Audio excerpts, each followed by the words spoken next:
Hello student, good morning. कैसे हैं आप? मैं हूं विजेंद्र वर्मा और आज हम 10th साइंस चैप्टर नंबर 2 मानव तंत्र पढ़ रहे थे। मानव तंत्र में प्रयुक्त पाचन अंग, जिसमें हमने मुख पढ़ा, ग्रसनी, ग्रासनली, आमाशय और छोटी आंत। तो आज हम पढ़ेंगे पाचन तंत्र में प्रयुक्त होने वाला नेक्स्ट और लास्ट अंग, बड़ी आंत।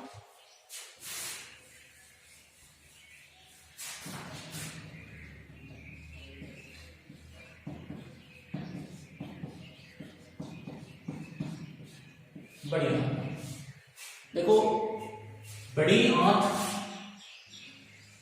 हमने छोटी आंत के 3 भाग पढ़े, ग्रहणी, अग्र क्षुदांतर और क्षुदांतर। क्षुदांतर आगे की ओर बड़ी आंत से जुड़ा होता है।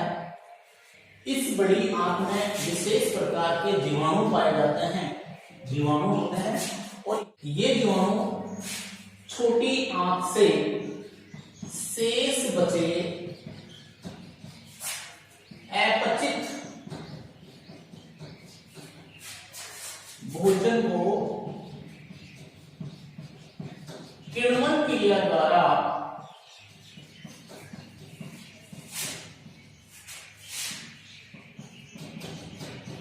सरलीकृत कर पाचन करते हैं।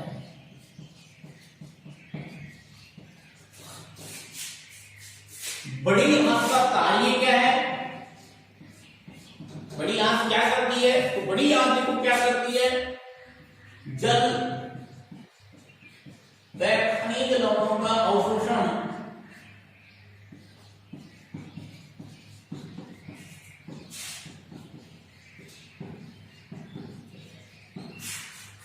और अपाचित भोजन को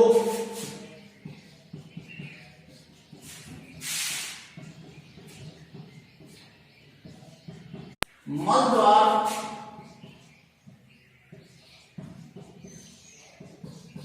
से उत्सर्जित करना है। इसके भी 3 भाग होते हैं। फर्स्ट जो भाग है वो होता है अंतराल। सेकंड जो भाग होता है वो है मलाशय, बृहदांतर, और थर्ड जो भाग है वो है मलाशय। फिर से देखिए एक बार कि छोटी आंत का क्षुदांतर आगे की ओर बड़ी आंत से जुड़ा होता है। बड़ी आंत में विशेष प्रकार के जीवाणु पाए जाते हैं, और ये जीवाणु छोटी आंत से शेष बचे अपाचित भोजन का किण्वन क्रिया द्वारा सरलीकृत करके पाचन करते हैं।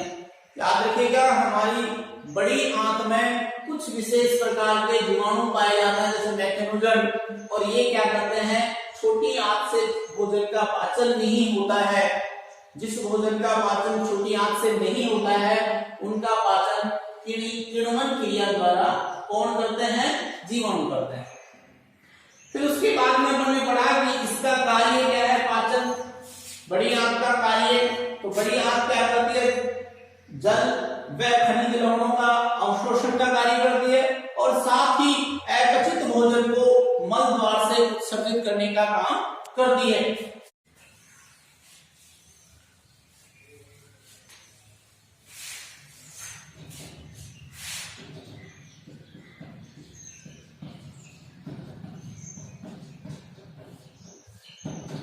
यह बड़ी आंत का प्रथम भाग है, जो छोटी आंत के अंतिम भाग क्षुदांतर से जुड़ा होता है, और इसमें छोटी आंत से या क्षुदांतर से आए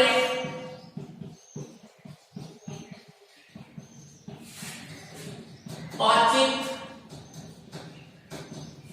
आहार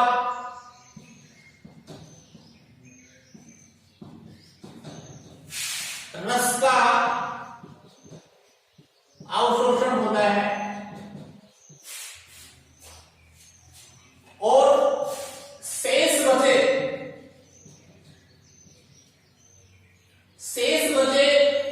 भोजन को ये पहुंचा देता है कहां, दूसरा जो भाग है इसी का बृहदान्त्र में पहुंचा देता है। जितना अंतनाल से अवशोषण होता है पाचित आहार रस का, उसका अवशोषण करता है, बाकी को पहुंचा देता है बृहदान्त्र में। अंतनाल के प्रथम सिरे से नीचे पीछे की ओर 4 से 5 इंच लंबा अंग जुड़ा होता है, जिसे कर्मी रूपी परिशेषिका कहते हैं। अंतनाल बड़ियाद का प्रथम भाग होता है जो क्षुदांतर से जुड़ा होता है और क्षुदांतर से आए पाचित आहार रस का अवशोषण करने का कार्य करता है। साथ ही इसके प्रथम भाग से, इस अंतनाल के प्रथम भाग से 4-5 इंच लंबा अंग जुड़ा होता है और उसका नाम क्या है, कर्मी रूपी परिशेषिका, और इसी को कहते हैं अपन अपेंडिक्स। नेक्स्ट सेकंड जो पार्ट है इसका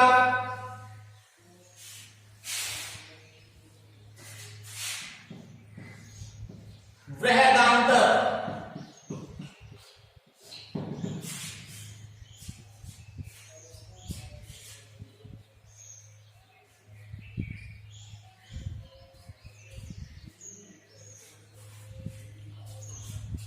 यह बड़ियाद का दूसरा या मध्य का और बड़ा भाग होता है।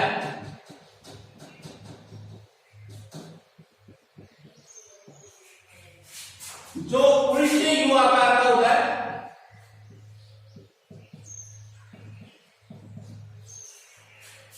इसकी लंबाई लगभग 1.3 मीटर होती है। सबसे बड़ा भाग होता है। निम्न 4 भागों में इसे बांटा जा सकता है। नंबर 1 आरोही बृहदान्त्र,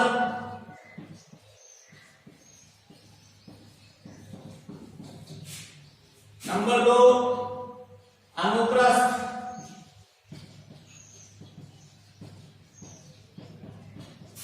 और नंबर 3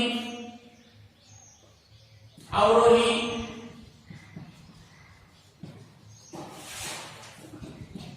और नंबर 4 की बात करें तो ये होता है सिग्मा का।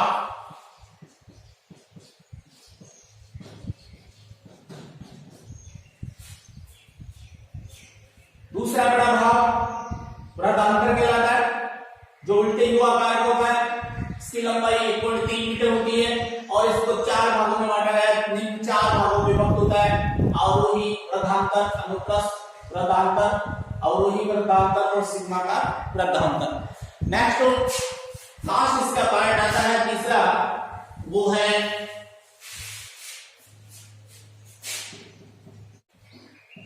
मलाशय। बड़ी आंत का अंतिम भाग मलाशय होता है।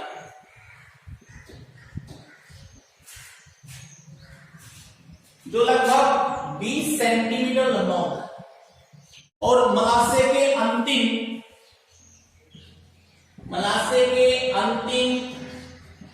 3 सेंटीमीटर लंबा भाग क्या कहलाता है? गुदानाल कहलाता है। जो मल द्वार के रास्ते बाहर खुलता है।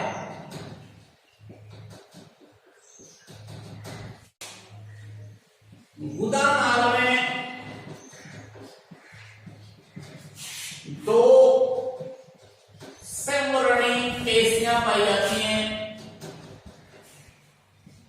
एक तो होती है बाह्य और दूसरी होती है अंतःसंवरणीय पेशियां।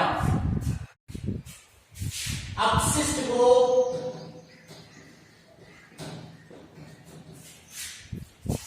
बाहर निकालने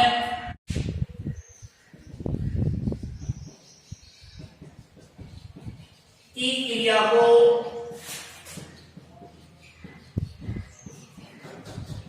नियंत्रित करती है।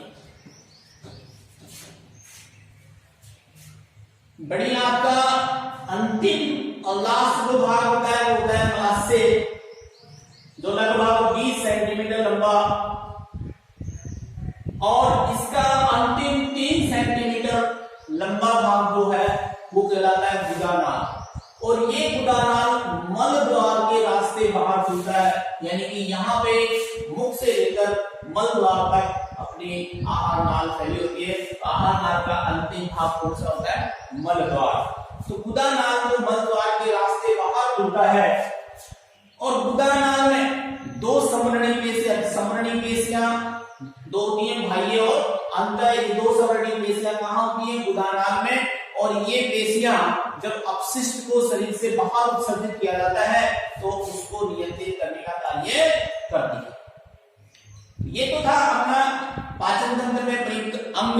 और अब हम नेक्स्ट टॉपिक स्टार्ट करने वाले हैं, पाचक ग्रंथियां।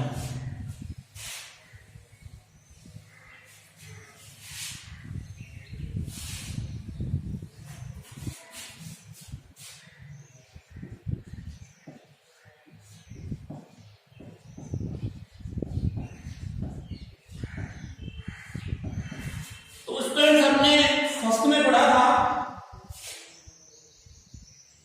कि पाचक ग्रंथियां और आहार नाल मिलकर एक तंत्र बनाती है जिसको पाचन तंत्र कहते हैं।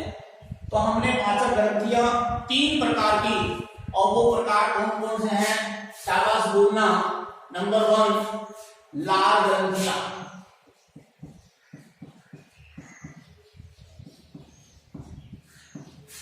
नंबर 2 यकृत ग्रंथि, और नंबर 3 अग्नाशय ग्रंथि।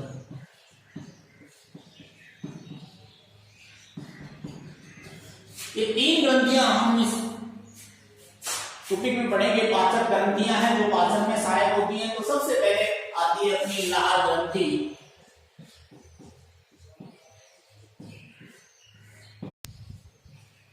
मुंह में लाल उत्पन्न करती है। ये लाल ग्रंथियां होती कहां है? मुख में।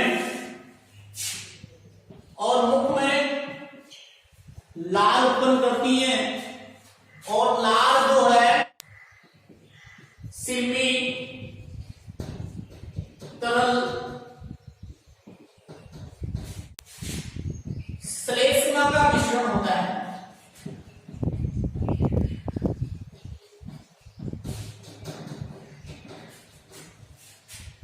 लाल ग्रंथि फर्स्ट पढ़ रहे हैं। लाल ग्रंथि होती है मुंह में लाल उत्पन्न करती है लाल ग्रंथि। और लाल क्या होता है? लाल एक सिल्मी, तरल, श्लेष्मा का मिश्रण होता है। और लाल का जो तरल भाग है वो भोजन को गीला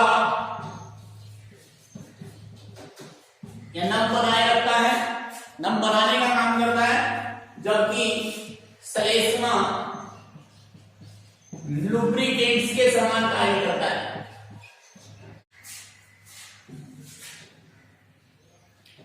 सबसे इंपॉर्टेंट ये बात आती है कि लाल में एंजाइम होता है टाइलिन, या इसको एमाइलेज की बात है। ये जो एंजाइम है ये क्या करता है कि स्टार्च को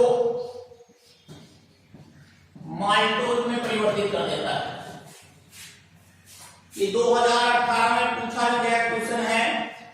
एक नंबर का क्वेश्चन पूछा गया था कि मुख में जो लार होती है तो लार में पाए जाने वाले एंजाइम का नाम लिखिए। तो लार में पाया जाने वाला एंजाइम होता है टाइलिन और ये मुख गुहा में ही पाचन को स्टार्ट कर देता है।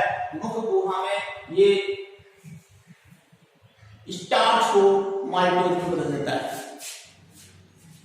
नेक्स्ट इसकी बात अपन कार्य करें। कार्य की दूसरा जो कार्य है इसका वो ये है कि ये भोजन को नम बनाए रखता है, गीला बनाए रखता है, भोजन को गीला बनाता है। तीसरी बात करें, तीसरा जो कार्य है लाल का तो वो ये है कि ये दांत, जीभ और मुख गुहा को साफ करता है। इससे अपना मुख, दांत और जीभ ये साफ होते हैं, साफ बने रहते हैं।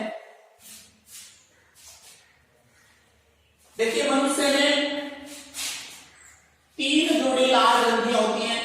पहली ग्रंथि है कर्णपूर्व,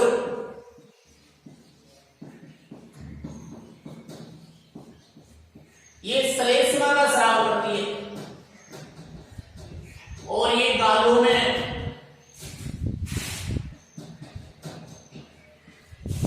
यहां होती है। पहली जो ग्रंथि है लाल ग्रंथि वो है कर्णपूर्व, यहां जो श्लेष्मा का स्राव करती है और ये होती कहां है, गालों में। नंबर 2 की बात करते हैं तो होती है अधोजंग।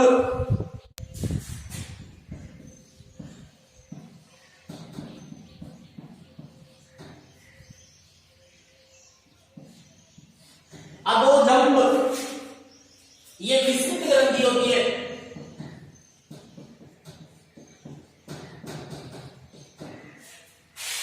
जो तरल और श्लेष्मा दोनों का स्राव करती है। और बात थर्ड की करते हैं वो है अधोजिह्वा।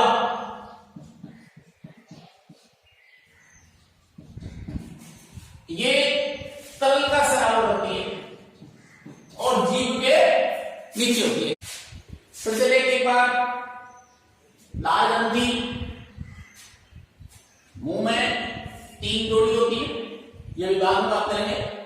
मुख में पाई जाती है, मुंह में लाल ग्रंथि द्वारा लाल उत्पन्न होती है। लाल एक सिल्मी तरल श्लेष्मा का मिश्रण होता है, सिल्मी तरल और श्लेष्मा का मिश्रण होता है। तरल क्या करता है, लाल में उपस्थित तरल भोजन को गीला बनाए रखता है, गीला बनाने का काम करता है। और जो श्लेष्मा होता है वो लुब्रिकेंट से समान कार्य करता है। नेक्स्ट बात करते हैं लाल के कार्य। तो देखो लाल में एक एंजाइम है, याद रखना टाइलिन एंजाइम होता है जो स्टार्च को माल्टोज में बदल देता है। नेक्स्ट अपन बात करें नंबर 2, ये भोजन को गीला और मसलसा बनाता है। थर्ड जो है दांत, जीभ और मुख गुहा को साफ करने में। और बात करें अपन कि लाल ग्रंथि 3 जोड़ी होती है। नंबर 1 कर्णपूर्व ग्रंथि, ये श्लेष्मा का स्राव करती है और कर्ण के नीचे साइड में होती है, यानी कि गालों में।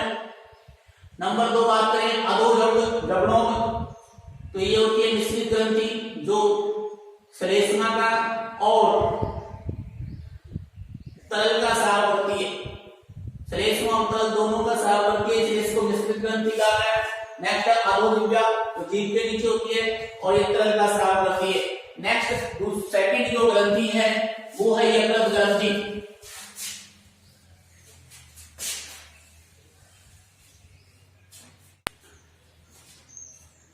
नेक्स्ट हम पढ़ते हैं,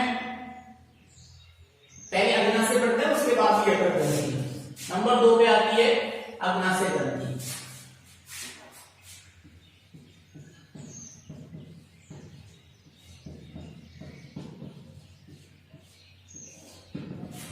देखिए यह होती है मिश्रित ग्रंथि।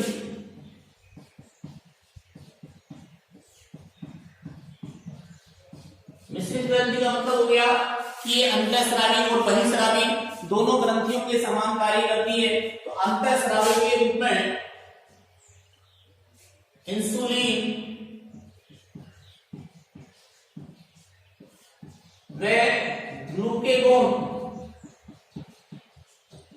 देखो अंतर मिश्रित ग्रंथि होती है, ये अंतःस्रावी के रूप में कार्य करती है और बहिःस्रावी की ग्रंथि भी कहते हैं इसको, इसलिए इसको दोनों के मिक्स रूप में दोनों का कार्य करती है, इसलिए इसको मिश्रित ग्रंथि कहते हैं। अंतःस्रावी के रूप में दो हार्मोन, वैसे तीन होते हैं, अपने यहाँ दो ही चल रहा है तो अपन दो ही पढ़ेंगे कि इंसुलिन और ग्लूकेगोन का स्राव करती है, जबकि बहिःस्रावी के रूप में ये जो ग्रंथि है वो अग्नाशय रस का स्राव करती है। ये याद रखना कि अंतःस्राव अग्नाशय जो ग्रंथि है वो अंतःस्रावी के रूप में इंसुलिन और ग्लूकेगोन का स्राव करती है, जबकि बहिःस्रावी के रूप में अग्नाशय रस का स्राव करती है। यह ग्रंथि कहां होती है? देखो यकृत, रसवी और प्लीहा के, हमने पढ़ा था प्लीहा भी, तो यह जो ग्रंथि है वो यकृत, रश्मि और प्लीहा के बीच में होती है तथा ये 6 से 8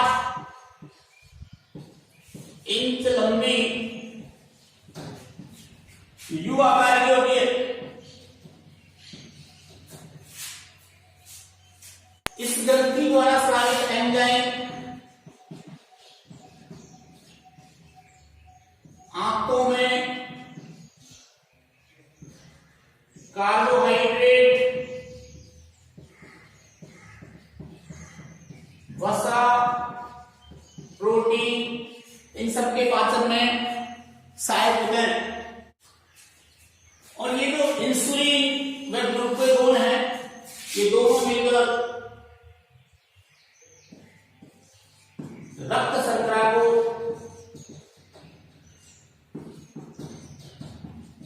नियंत्रित करते हैं।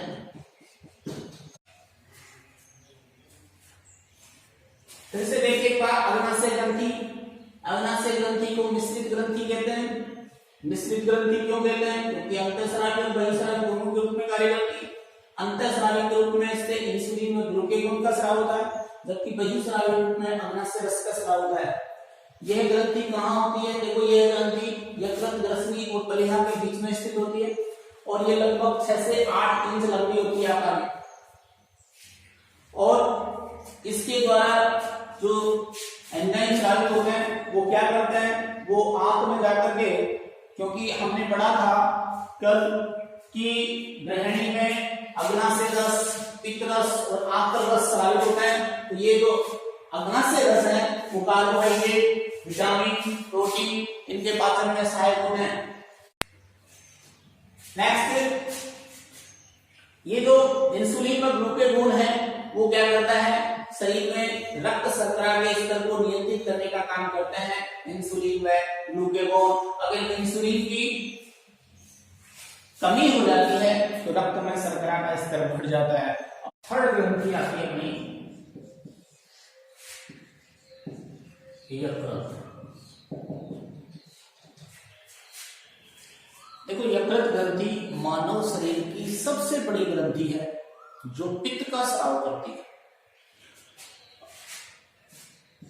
ये क्या होती है? सबसे बड़ी और महत्वपूर्ण ग्रंथि है। यकृत ग्रंथि सबसे बड़ी और महत्वपूर्ण ग्रंथि है जो डायफ्राम के नीचे स्थित होती है तथा इसकी संरचना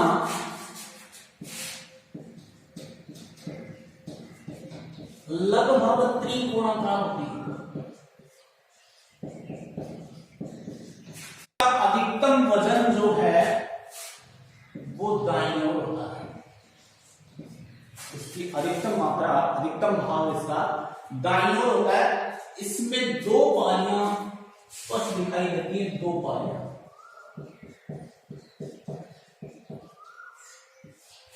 एक पाली को बोलते हैं दाईं पाली और दूसरी होती है बाईं पाली। दाईं पाली और दूसरी बाई पाली।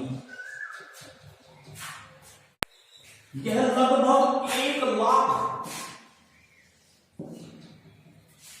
इसमें छोटी छोटी पालियां होती हैं और इन पालियों को ही यकृत की, यानी कि हम कहें कि यकृत की संरचनात्मक एवं क्रियात्मक इकाई क्या होती है, वो भी पालियां। ये पालियां क्या होती हैं, यकृत की संरचनात्मक और क्रियात्मक इकाई। यकृत में देखिए पित्त का निर्माण होता है।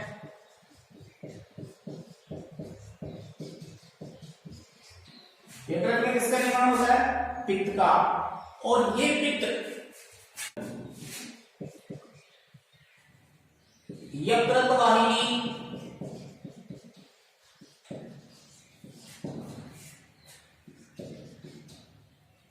तथा पित्त वाहिनी के द्वारा पित्ताशय में पहुंचता है और पित्ताशय में पित्त का संचय या संग्रहण होता है। पित्ताशय है, ये इस पित्त को चालित करता है कहां पे, छोटी आंत के भाग ग्रहणी में। इस यकृत को ही जिगर कहते हैं या कलेजा भी इसको ही कहते हैं। कई बार ये कहा जाता है कि 1.5 किलो का कलेजा 1 किलो का ही होता है। तो देखो फिर से सुना, यकृत शरीर की सबसे बड़ी और महत्वपूर्ण ग्रंथि है जो डायफ्राम के नीचे लगभग दाईं ओर स्थित होती है और इसकी संरचना त्रिकोणाकार होती है। जैसे अपने डायग्राम में कैसे बनाया था चित्र में, त्रिकोणाकार होती है। इसमें 2 पालियां स्पष्ट दिखाई देती है, दाईं पाली और बाईं पाली। और इसको अपन जब देखते हैं तो इसमें बहुत सारी छोटी छोटी पालियां, लगभग 1 लाख पालियां होती हैं। इन पालियों को ही यकृत की संरचनात्मक एवं क्रियात्मक इकाई कहते हैं। अब बात करता है यकृत करता क्या है। देखो यकृत द्वारा पित्त का निर्माण होता है और ये पित्त क्या करता है, ये वसा का पायसीकरण करता है, पित्त का निर्माण होता है। और ये पित्त कहाँ संचित होता है, पित्ताशय में। अब ये पहुंचता है जैसे यकृत वाहिनी और पित्त वाहिनी द्वारा ये पहुंचता है पित्ताशय में और पित्ताशय में इस पित्त का संग्रह होता है।